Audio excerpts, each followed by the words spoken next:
बिजली की कीमत 3 रुपए मजीद बढ़ा दी गई है।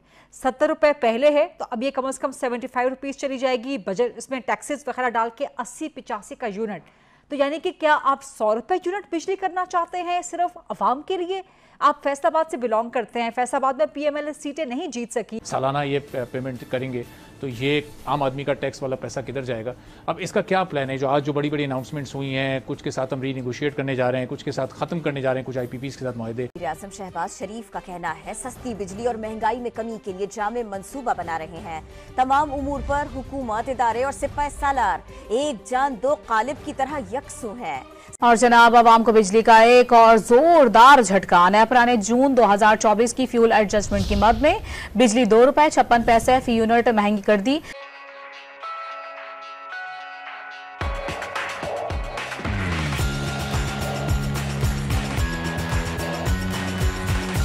जिसका रीजन आपके सियासी मुखालिफिन कहते हैं कि जी फैसलाबाद में मिलें बंद हो गई, इंडस्ट्री बंद हो गई, एक्सपोर्ट बंद हो गई, इसी वजह से कि आप लोगों ने तवानाई के रेट इतने बढ़ा दिए। तो इसका कोई हल है?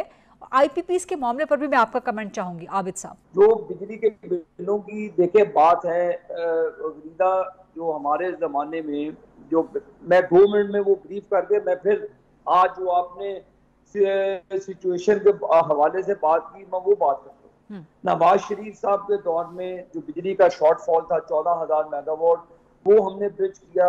साउथ नॉर्थ हमने ट्रांसमिशन लाइन के जरिए उसको जो पावर को पूरे अक्रॉस दी कंट्री हमने पहुंचाना था, वो किया। वो बिजली की कीमत भी सस्टेनेबल थी, वेरिएबल थी। उस वक्त 7.5 या 8 रुपए यूनिट और इंडस्ट्री को 12-13 रुपए फी यूनिट पड़ता था जब हमारी हुकूमत थी, जब के दौर की आप बातें कर रही। उसके बाद देखते कि बिजली की कीमतें संभलने का नाम ही नहीं ले लेती। देखें, बहुत से डिस्कोज हैं जो इस वक्त चोरी में नंबर 1 है। पेस्को ले लें, पेशावर इलेक्ट्रिक सप्लाई कंपनी ले लें, हेस्को हैदराबाद सप्लाई कंपनी ले लें, सेप्को सखर सप्लाई कंपनी ले लें, टेस्को कोटा की ले लें।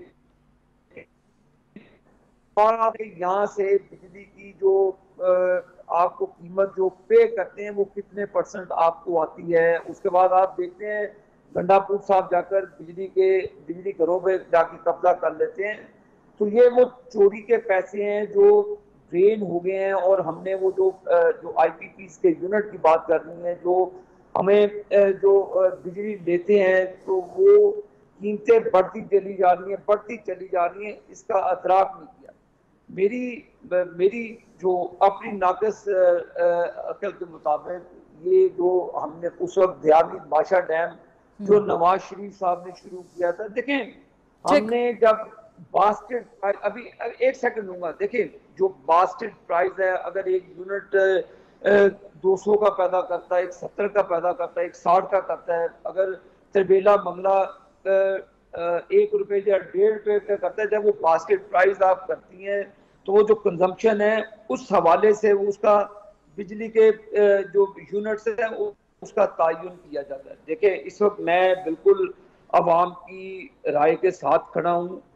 हमारी पार्टी का भी यही सारा मतलब मैं आपको शहबाज शरीफ साहब की बात बता रहा हूँ, वो खुद पीछे मीटिंग में बड़ा शदीद परेशान थे कि यार ये बड़ा जुल्म है पाकिस्तान के लोगों के साथ। लेकिन जो मुल्क के जो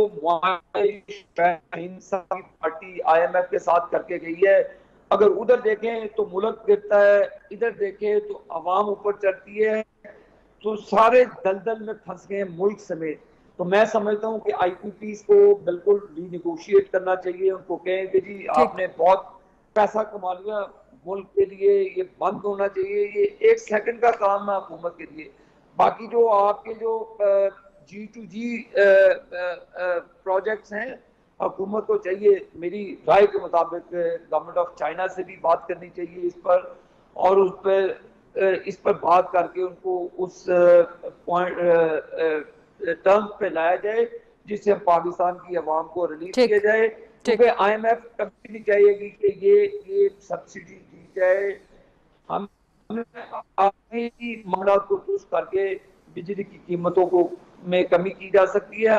अदरवाइज मैं समझता हूँ कि ये बहुत नुकसानदेह होगा हुकूमत के लिए भी और आने वाले वक्त के लिए भी बहुत नुकसान होगा। तो ये अगर आज ये हो सकता है तो ये पहले भी हो सकता था, ये पैसा फिर पहले भी बचाया जा सकता था, इतना लेट क्यों किया है गवर्नमेंट ने? अरबाब साहब, इसके ऊपर बेहतर जवाब तो अवैस लगारी साहब दे सकते हैं जो तवानाई के और पावर के वजीर हैं, पर मैं आपको सामने अपनी सोच और अपनी काविश, जितनी देर मुझे वजीर आज़म साहब ने ये जिम्मेदारी दी, जो मैं उसके ऊपर सोच रखता हूँ, मैं आपके सामने पेश कर देता हूँ। और आई एम श्योर आप just like any other common Pakistani will try to understand कि हुकूमत किस मुश्किल के अंदर है। देखें, और मैं इस चीज़ को भी ओन करता हूँ कि पाकिस्तान के अंदर महंगी तरीन बिजली एक आम डोमेस्टिक सारिफ के लिए भी है, इंडस्ट्री के लिए भी है, दुकानदार के लिए भी है, और हम सब सफ़र कर रहे हैं उस सारी चीज़ के ऊपर। पर मैं आपसे ये कहूँगा कि इस मामले को सनसनी फैलाने के बजाय हमें ज़िम्मेदारी के साथ हल करने की ज़रूरत है। और वो दोस्त हमारे जो इस इकदाम के अंदर हमारे साथ आगे आके उस मुश्किल वक्त में खड़े हुए, जब 15-15 घंटे की यहाँ पे लोड शेडिंग थी, तो उनको विलन बना के इस मामले का हल नहीं निकलेगा। हमें लोगों के साथ, दुनिया के साथ इंगेज करके अपने जो पास्ट के एक्सपीरियंसेस हैं, जब हमने सॉवरन कमिटमेंट्स को इसी तरह कैजुअली सेट असाइड करने की कोशिश की, तो हमारे सामने जो जुर्माने कारके की शक्ल के अंदर, रिको डिक की शक्ल के अंदर सामने आए, उस चीज़ को सामने रखते हुए हमें कोई बेहतर जिम्मेदाराना हल निकालने की ज़रूरत है। अब मैं आपसे गुजारिश ये करूँगा कि ये जो 2100 अरब है, सबसे पहले तो आप इसकी स्लाइसिंग देख लें ना, कि हम इसके अंदर ये कहाँ से जन्म ले रहा है, एंड देन वर्टिकली उसके क्या क्या कंपोनेंट्स हैं। तो इसके अंदर 3 बड़ी बकेट्स हैं जहाँ से आपकी ये चीज़ें कैपेसिटी चार्ज की अराइज हो रही हैं। प्लांट्स 94 में भी लगे हैं, जो आपकी पावर पॉलिसी 94 थी, 2002 थी, फिर 2014-15 की पॉलिसी थी जिसके तहत ये सारे प्लांट्स लगे हैं। और इसके अंदर जो आपका जो बल्क जो है ना, मतलब जो आपकी अब जो रिसेंट इन्वेस्टमेंट हुई है वो 2014-15 की पावर सेक्टर पॉलिसी के अंदर हुई है। जो पहले वाले प्लांट्स हैं जिनको हम यहाँ पे कहना चाहते हैं कि जी किसी ने यहाँ पे 40 खानदान है या 20 खानदान है, मैं सनसनी में जाए बगैर, वो हिस्सा तकरीबन 10% के करीब है, वो 10% ऑफ द प्रॉब्लम। बाकी की जो हमारी सारी की सारी जो कैपेसिटी पेमेंट है वो अराइज हो रही है हुकूमत ने जो अपने प्लांट जो कम तरीन कीमत के ऊपर RLNG के प्लांट लगाए, आप जानते हैं इंपोर्टेड कोल के प्लांट्स लगाए, और उसके अलावा जो तीसरी बकेट जहां से ये आपकी कैपेसिटी पेमेंट अराइज हो रही है वो आपके CPEC के प्लांट्स हैं। तो हमें अपनी जो खारजा जिम्मेदारी हैं, जो कॉन्ट्रैक्चुअल ऑब्लिगेशंस हैं, उनको देखते हुए, और मैं कतन ये नहीं कह रहा कि अगर किसी जगह पे कोई मैल प्रैक्टिस हुई है तो आप उसको इस सॉवरन कमिटमेंट के कवर के अंदर छुपाने की कोशिश करें। आपको पहले वो मैल प्रैक्टिस एस्टैब्लिश करनी है और उसके बाद उनके अगेंस्ट एक्शन लेना है। अदरवाइज देखें, मैं आ जाता हूं, बट अदरवाइज आपको इसके ऊपर जो भी पेशरफ्त करनी है वो म्यूचुअल कंसेंट के साथ करनी है। और इसीलिए प्राइम मिनिस्टर साहब को ये एहसास था तो उन्होंने फाइनेंस मिनिस्टर और पावर मिनिस्टर को चाइना भेजा, क्योंकि हम जब ये भी कह देते हैं ना कैजुअली कि जी हम अपना मुनाफा छोड़ देते हैं, हम इन प्लांटों को ले लेते हैं तो मसला हल हो जाएगा, बिल्कुल हल नहीं होगा, क्योंकि इन प्लांटों के पीछे कर्जे खड़े हैं। अब वो या पाकिस्तान के बैंकों के कर्जे हैं या बाहर के चाइनीज बैंकों के कर्जे हैं, क्योंकि ये सारे के सारे प्लांट 80-20 डेट इक्विटी रेशियो के ऊपर लगे हुए हैं। तो अगर आप उन कॉन्ट्रैक्ट्स को अवॉइड करते हैं इन एन एनवायरनमेंट जहां पे मेरा आज भी ये यकीन है कि जब तक आप अपनी मार्केट को डीरेगुलेट नहीं करते, सिंगल बायर मार्केट होगी जिसके अंदर आपकी जो डिमांड है वो 30,000 पे भी जाती है और 10,000 के ऊपर भी आती है, तो विदाउट कैपेसिटी पेमेंट्स या फिक्स्ड कंपोनेंट शायद आप ये मंसूबे ना लगा सकते हो। तो आपको उनको विलेनाइज करने के बजाय अपनी मार्केट को डीरेगुलेट करना है।